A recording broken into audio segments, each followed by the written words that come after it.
Alisema vita vyangu si vya damu wala nyama. Ukienda pale kujenga na dhahabu ni kwenda pale na neno lililo katika Biblia. Like I will not fight people, I will not fight. Mungu atakumushinda juu ya msingi uliojenga. Paulo alisema Mungu atakumushinda na watu. So what do we do? Ni kitu tunaenda juu ya madhabahu ya Kristo.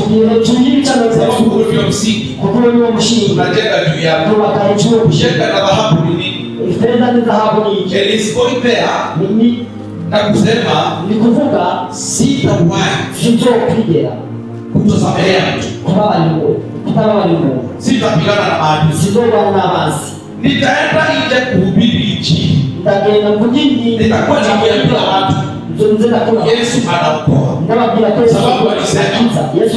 Sababu alisema endeni mkaambie watu wote, au mkawaambie watu wote habari hii njema.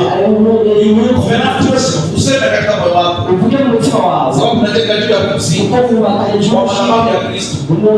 Mimi nitaenda kuwaambia hii jambo, inasema hivyo.